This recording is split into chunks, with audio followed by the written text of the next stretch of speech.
जैन साथियों, अगर आप UP home guard, UP police, SSC या किसी भी सरकारी नौकरी की तैयारी कर रहे हो और मेहनत के बावजूद सवाल गलत हो जाते हैं, तो गलती आपकी मेहनत में नहीं, गलती है सवाल समझने के तरीके में। इस वीडियो में मैं आपको वही जीके जीएस के सवाल लाया हूँ जो परीक्षा में सीधे नहीं बल्कि घुमा फिरा कर, ट्रैप बनाकर पूछे जाते हैं। तो वीडियो को अंत तक देखना, क्योंकि आखिरी 10 सवाल जो है आपकी रैंक को बदल सकते हैं। तो चलिए, आपका पहला सवाल हो जाएगा, उत्तर प्रदेश का गठन किस वर्ष हुआ था? तो आपका सही जवाब हो जाएगा वर्ष 1937। Option number D is the right answer. क्यों? क्योंकि साथियों 1937 में ही जो है उत्तर प्रदेश को, जिसका नाम था क्या, संयुक्त प्रांत, इसको एक स्वतंत्र राज्य का दर्जा प्राप्त हुआ था। और इसका जो नाम है वह 1950 में चेंज करके क्या कर दिया गया, उत्तर प्रदेश कर दिया गया। तो पहले क्या था, संयुक्त प्रांत नाम था, और फिर उसके बाद में 1950 में क्या कर दिया गया, उत्तर प्रदेश। ठीक है, चलिए आगे बढ़ते हैं। आपका दूसरा क्वेश्चन है कि उत्तर प्रदेश के पहले मुख्यमंत्री कौन थे? ठीक है साथियों, उत्तर प्रदेश के पहले मुख्यमंत्री कौन थे? तो आपका सही जवाब हो जाएगा Govind Ballabh Pant. Option number A, Govind Ballabh Pant जो है आपके उत्तर प्रदेश के पहले मुख्यमंत्री थे। और ये कब से कब तक थे? तो ये 1946 से जो है आपका साथियों 1946 से लेकर 1954 तक जो है 1954 तक जो है रहे हैं। ठीक है, चलिए आगे बढ़ते हैं। आपका अगला क्वेश्चन हो जाएगा कि क्षेत्रफल की दृष्टि से उत्तर प्रदेश का सबसे बड़ा जिला कौन सा है? तो साथियों क्षेत्रफल की दृष्टि से बात करें तो आपका जो सबसे बड़ा जिला हो जाएगा उत्तर प्रदेश का, वह हो जाएगा Lakhimpur Kheri. Option number C, Lakhimpur Kheri आपका सही जवाब हो जाएगा। ठीक है साथियों, चलिए आगे बढ़ते हैं। आपका क्वेश्चन नंबर 4 हो जाएगा, उत्तर प्रदेश में राज्यपाल की नियुक्ति कौन करता है? या उत्तर प्रदेश की बात करें या किसी भी राज्य में बात करें तो राज्यपाल की जो नियुक्ति होता है वह कौन करता है साथियों? तो वह करते हैं आपके राष्ट्रपति। कौन? राष्ट्रपति। ऑप्शन नंबर सी आपका सही जवाब हो जाएगा। ठीक है साथियों, और यह किस अनुच्छेद के अनुसार करते हैं? तो यह आपको अनुच्छेद जो है 155 के अनुसार क्या है, राज्यपाल की नियुक्ति कौन करते हैं? राष्ट्रपति करते हैं। ठीक है, चलिए आगे देखते हैं। आपका क्वेश्चन नंबर 5 है, भारत का संविधान किस तिथि से लागू हुआ? लागू हुआ पूछा गया है साथियों, किस तिथि से जो है भारत का संविधान जो है लागू हुआ था? तो यह आपका 26 जनवरी 1950 से जो है भारत का संविधान लागू हुआ था। ठीक है साथियों, और इसी दिन जो है भारत आपका गणराज्य बन गया था। साथियों ऐसे ही बेसिक बेसिक से सवाल ही एग्ज़ाम में सबसे ज़्यादा पूछे जाते हैं और बच्चे जो है इनमें कंफ्यूज हो जाते हैं। ठीक है, तो आप लोग को ध्यान रखना है और आपको भटकना नहीं है। ठीक है, चलिए देखते हैं। आपका अगला प्रश्न हो जाएगा कि भारतीय संविधान का कौन सा भाग राजनीति के निदेशक तत्वों से संबंधित है? तो आपका जो सही जवाब होगा यह हो जाएगा भाग 4 से। और अनुच्छेद जो है 36 से, यानी आर्टिकल 36 से लेकर साथियों, कहाँ से, 36 से लेकर 51 तक जो है इसके अंतर्गत आते हैं। ठीक है, भाग 4 में। और यह किससे संबंधित है? राज्य के नीति निदेशक तत्वों से। ठीक है, चलिए आगे बढ़ते हैं। आपका हो जाएगा क्वेश्चन नंबर 7, मौलिक कर्तव्य किस संविधान संशोधन द्वारा जोड़े गए? तो यह आपके जो है 42वें संविधान संशोधन के द्वारा जो है मौलिक कर्तव्यों को संविधान में जोड़ा गया था। ठीक है साथियों, और यह जो है 42वां संविधान संशोधन कब हुआ था? तो यह साथियों आपका 1976 में। कब? 1976 में साथियों, ध्यान दीजिएगा। ठीक है, 1976 में 42वां संविधान संशोधन हुआ था आपका।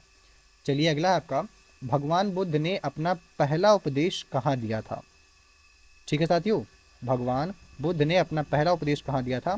तो यह आपका सारनाथ में दिया था। कहाँ पे? सारनाथ में। और इसे ही जो है साथियों धर्म चक्र प्रवर्तन कहा जाता है। ठीक है, यानी भगवान गौतम गौतम बुद्ध के जो पहला उपदेश है उसी को धर्म चक्र प्रवर्तन कहा जाता है। और यह सारनाथ में हुआ था। कहाँ पे? सारनाथ में। ऑप्शन नंबर सी आपका सही जवाब हो जाएगा। चलिए अगला प्रश्न देखते हैं साथियों, क्या है, महाभारत कालीन हस्तिनापुर वर्तमान में किस राज्य में स्थित है? यानी कि जो महाभारत के समय में जो हस्तिनापुर था, वह हस्तिनापुर आज के समय में किस राज्य में स्थित है? तो यह आपका हो जाएगा साथियों उत्तर प्रदेश में। कहाँ पे? उत्तर प्रदेश में। और उत्तर प्रदेश के कहाँ पे? मेरठ जिले में साथियों। कहाँ पे? मेरठ जिले में, यानी उत्तर प्रदेश के मेरठ जिले में ये हस्तिनापुर वर्तमान में स्थित है, जहाँ पे महाभारत के जो कि महाभारत के समय का है। ठीक है, अगला प्रश्न हो जाएगा कि उत्तर प्रदेश में जैन धर्म का प्रमुख केंद्र कौन सा है। तो उत्तर प्रदेश की बात करनी है साथियों। ठीक है, तो आपका जो सही जवाब हो जाएगा वो हो जाएगा कौशाम्बी। कौशाम्बी ही वह ऐसा जगह है जो उत्तर प्रदेश में जैन धर्म से संबंधित है और उसका एक प्रमुख केंद्र भी है। वैसे तो कई सारे स्थान हैं आपका। ठीक है, चलिए अगला देखते हैं आपका, रामायण काल से संबंधित स्थल कौन सा है। प्रयागराज, अयोध्या, काशी या मिर्ज़ापुर। तो साथियों यहाँ पे बात किसकी की गई है, रामायण की। तो आपका कौन सा जवाब जवाब हो जाएगा सही साथियों।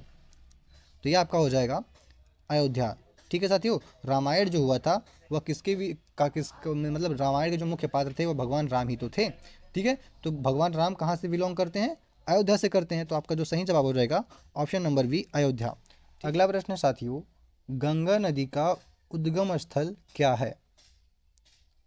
तो आपका सही जवाब हो जाएगा गोमुख। ठीक है साथियों, गोमुख। अगर आपको ऑप्शन में गोमुख नहीं मिलता है तो आप गंगोत्री पे टिक लगा सकते हैं, पर जो गंगोत्री का जो मुख होता है साथियों, जहाँ से गंगा नदी निकलती है, उसे आप गोमुख ही कहते हैं। क्या कहते हैं उसे, गोमुख ही कहते हैं। तो option number B, Gomukh is आपका राइट आंसर हो जाएगा। ठीक है साथियों, आगे देखते हैं आपको कि उत्तर प्रदेश की सबसे लंबी नदी कौन सी है। उत्तर प्रदेश की सबसे लंबी नदी कौन सी है। तो यह आपका हो जाएगा साथियों गंगा नदी। ठीक है, गंगा नदी, क्योंकि यह राज्य में सबसे अधिक दूरी तय करती है। ठीक है साथियों, इसीलिए उत्तर प्रदेश की सबसे लंबी नदी होगी वह गंगा होगी। चलिए अगला है आपका कि तराई क्षेत्र किस राज्य में पाया जाता है साथियों। तो तराई क्षेत्र जो है आपका यह उत्तर प्रदेश में पाया जाता है। कहाँ पे, उत्तर प्रदेश में, जो कि नेपाल से सटे हुए भाग हैं आपके उत्तर प्रदेश के, उन्हीं को जो है तराई क्षेत्र कहा जाता है। ठीक है साथियों, तो ये जो क्षेत्र होते हैं तराई, यह बहुत ही उपजाऊ भी हुआ माने जाते हैं, या होते भी हैं, माने क्या जाते हैं, होते हैं भाई। ठीक है, तो आपका आंसर क्या हो जाएगा, Uttar Pradesh is the right answer. चलिए अगला प्रश्न हो जाएगा आपका कि उत्तर प्रदेश का कौन सा जिला नेपाल सीमा से लगा है। ठीक है, नेपाल सीमा से लगा है। तो इन ऑप्शंस के हिसाब से सीतापुर, लखीमपुर खीरी, हरदोई या रायबरेली। तो आप लोग अपना कमेंट जो है करके बताइए आपका आंसर। तो सही जवाब जो हो जाएगा आपका वो हो जाएगा लखीमपुर खीरी। ठीक है साथियों, चलिए अगला प्रश्न हो जाएगा आपका कि मानव शरीर की सबसे बड़ी ग्रंथि कौन सी है। मानव शरीर की सबसे बड़ी ग्रंथि कौन सी है।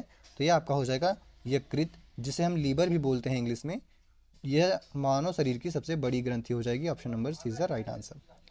चलिए अगला प्रश्न हो जाएगा आपका, रक्त का लाल रंग किसके कारण होता है साथियों। तो रक्त का जो लाल रंग है यह आपका हीमोग्लोबिन के कारण होता है। किसके कारण, हीमोग्लोबिन के कारण। Option number B is the right answer. चलिए आगे देखते हैं आपका, ओजोन परत किस मंडल में पाई जाती है साथियों। ओजोन परत जो है आपका किस मंडल में पाया जाता है। तो यह आपका जो है समताप मंडल में पाया जाता है साथियों। कब, किसमें, समताप मंडल में। और ओजोन परत करता क्या है साथियों, यह आपका जो है पराबैंगनी किरणों से पृथ्वी की सुरक्षा करता है। और कहाँ पाया जाता है, समताप मंडल में। चलिए अगला प्रश्न है, संविधान सभा के अध्यक्ष कौन थे। संविधान सभा के अध्यक्ष कौन थे। तो अध्यक्ष की बात की गई साथियों यहाँ पे। तो आपके जो हो जाएगा सही जवाब वो हो जाएगा डॉक्टर राजेंद्र प्रसाद। ठीक है साथियों, चलिए अगला प्रश्न है आपका, संविधान सभा के अस्थायी अध्यक्ष कौन थे। अस्थायी अध्यक्ष की बात करते हैं तो आपका सही जवाब हो जाएगा सच्चिदानंद सिन्हा। चलिए अगला प्रश्न है कि भारतीय संविधान की प्रस्तावना में ये जो पंथ निरपेक्ष शब्द है आपका, कौन सा, पंथ निरपेक्ष शब्द है, यह कब जोड़ा गया साथियों। ठीक है, तो यह आपका 42वें संविधान संशोधन में जोड़ा गया था। किसमें, 42वें संविधान संशोधन, जो कि अभी मैंने आपको बताया था कि यह कब हुआ था, 1976 में साथियों। कब, 1976 में। ठीक है, चलिए नेक्स्ट क्वेश्चन देखते हैं आपका कि मौलिक अधिकारों को निलंबित करने की शक्ति किसे प्राप्त है। ठीक है साथियों, मौलिक अधिकारों को निलंबित करने की शक्ति किसे प्राप्त है। तो आपका सही जवाब हो जाएगा किसके पास है, राष्ट्रपति के पास है। किसके पास है, मौलिक अधिकार की बात की गई, सॉरी साथियों ध्यान दीजिएगा। हाँ, तो मौलिक अधिकारों की जो निलंबित करने की शक्ति है यह आपका राष्ट्रपति के पास प्राप्त है। लेकिन कब, जब आपातकाल का समय हो। किसका साथियों, आपातकाल का समय हो। ठीक है, इमरजेंसी के टाइम ऐसा हो सकता है, बाकी किसी भी स्थिति में नहीं किया जा सकता। ठीक है, चलिए अगला प्रश्न हो जाएगा आपका, निम्न में से कौन सा मौलिक अधिकार नहीं है? निम्न में से, ठीक है, निम्न में से कौन सा मौलिक अधिकार नहीं है? तब मौलिक अधिकार की बात करें साथियों, तो यह जो आपका संपत्ति का अधिकार है, यह पहले एक मौलिक अधिकार था, परंतु इसे अब कानूनी अधिकार बना दिया गया है। ठीक है, आपके जो है मौलिक अधिकारों में से हटा दिया गया है। तो ऑप्शन नंबर सी जो आपका सही जवाब हो जाएगा, यह एक मौलिक अधिकार अब नहीं है। अगला प्रश्न है आपका, राज्यसभा के सदस्य का कार्यकाल कितना होता है? तो राज्यसभा की बात करें साथियों, तो आपका सही जवाब हो जाएगा, क्या हो जाएगा?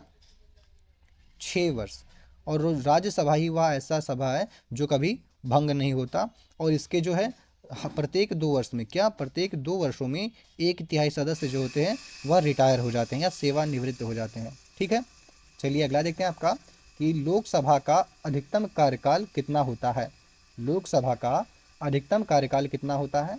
तो लोकसभा का जो अधिकतम कार्यकाल होता है साथियों, वह होता है आपका 5 वर्षों का। कितने? 5 वर्षों का।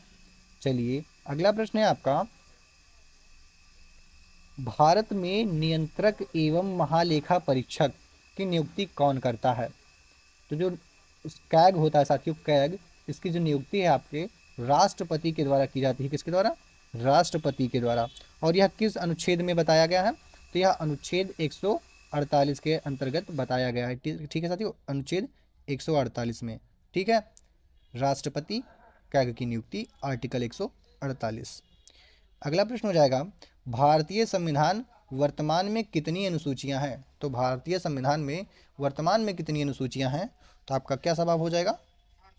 तो सही जवाब होगा 12। वर्तमान में कुल 12 अनुसूचियां हैं जो कि समय समय पर बढ़ाई गई हैं। ठीक है, चलिए अगला देखते हैं आपका, निम्न में से कौन सा एक प्रत्यक्ष कर है? प्रत्यक्ष कर। ठीक है साथियों, तो प्रत्यक्ष कर की आपकी बात करे जाए तो यह आपका हो जाएगा आयकर। ठीक है, आयकर जो है एक प्रत्यक्ष कर है। ठीक है साथियों, तो इकोनॉमी जो है साथियों वह डरने के लिए नहीं है, सिलेक्शन दिलाने के लिए है। तो आप डरिए मत इकोनॉमी से, क्योंकि यही आपको सिलेक्शन दिलाएगी। ठीक है, कंफ्यूज मत होइएगा बस। अगला है आपका, भारत की पहली पंचवर्षीय योजना का मुख्य उद्देश्य क्या था? तो पहली जो पंचवर्षीय योजना थी साथियों, उसका जो मुख्य विषय मतलब विषय था या मुख्य उद्देश्य था, वह था आपका कृषि विकास, यानी कृषि का विकास करना। ठीक है, जिससे क्या हो सके, हमारे जो उस समय 1952 की बात है, 1950 के समय जब हमारा देश आज़ाद हुआ था, उस समय खाद्य संकट हमारे देश पर मंडरा रहा था। ठीक है, इसीलिए जो है कृषि पे विकास पर ज़्यादा फोकस किया गया आपका। चलिए अगला प्रश्न हो जाएगा, भारतीय रिजर्व बैंक की स्थापना किस वर्ष हुई?